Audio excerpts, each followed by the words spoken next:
Good morning, everybody. Welcome back to the Daily Six. What are you doing in there? Hey, have you ever opened up the refrigerator and it's absolutely full of food, but in your perspective, there is nothing to eat? What is it that you do then? Now, don't get me wrong. We have plenty of food in our house. In fact, my wife is a phenomenal cook. She feeds me very, very well. But sometimes even when there's leftovers in the fridge or there's something to eat that's been prepared and even good stuff, you're just not in the mood. So when I think back to my bachelor days, there was always a solution: cereal.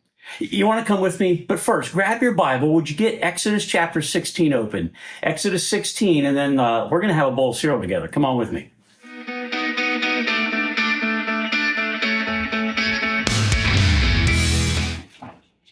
So the secret to a good bowl of cereal, which believe me, I'm an expert in, I do a late night snack with cereal almost every night.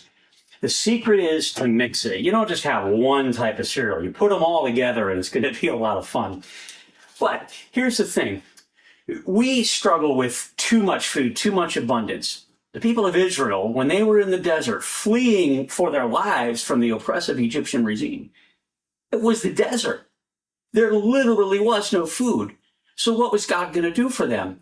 And I find the fact that they struggle with this and they grumble and they wonder, what in the world are we going to eat? Very different than our concern, our question. Let me mix some cereal up and we'll take a look at it here in Exodus 16.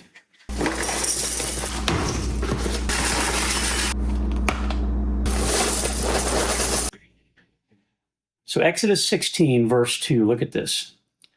That in the desert, the whole community grumbled against Moses and Aaron. And the Israelites said to them, if only we died by the Lord's hand in Egypt. For there we sat around pots of meat and we ate all the food that we wanted. But you've brought us out into this desert to starve this entire assembly to death. And I love the fact that there's a little bit of amnesia about how good they had it in Egypt, right? They're thinking about, because they're hungry, oh, wow, all the food, we could eat whatever we wanted to eat. But they were slaves, they were in poverty. So was it really that good compared to what the Lord had promised them about a land that's flowing with milk and honey that would be theirs? But for now, I understand it. And don't you? That when we're in those times of hardship, when we're in that, what we might call a dry season in our life, we have fonder memories of what things were before God was doing what he presently is doing. Well, in their grumbling, the Lord hears and the Lord speaks. The Lord said to Moses, I will rain down bread from heaven for you. Now, the people, they're going to go out each day and they're going to gather enough for that day. And in this way, I will test them to see whether they'll follow my instructions. Do you see there's that concept of testing again? We saw that yesterday. God is going to test the people of Israel. And really what this is he's leaning in and he's going to put their faith to the test so it is made stronger. Well, what did the Lord do? Well, it's kind of this really neat thing that he did. Let's get down to verse 11 of Exodus 16. The Lord said to Moses, I've heard the grumbling of the Israelites.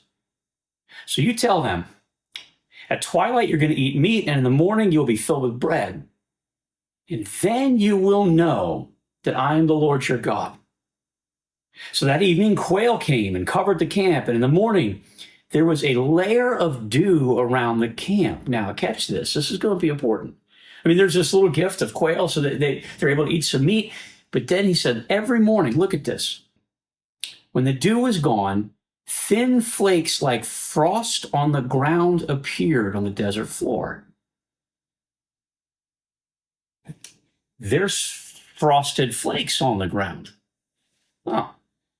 Verse 15, when the Israelites saw it, they said to each other, what is that? What is it? I often joke, this is the original whatchamacallit candy bar, if you remember that from back in our childhood. They didn't know what it was. Moses said to them, it is the bread that the Lord has given you to eat.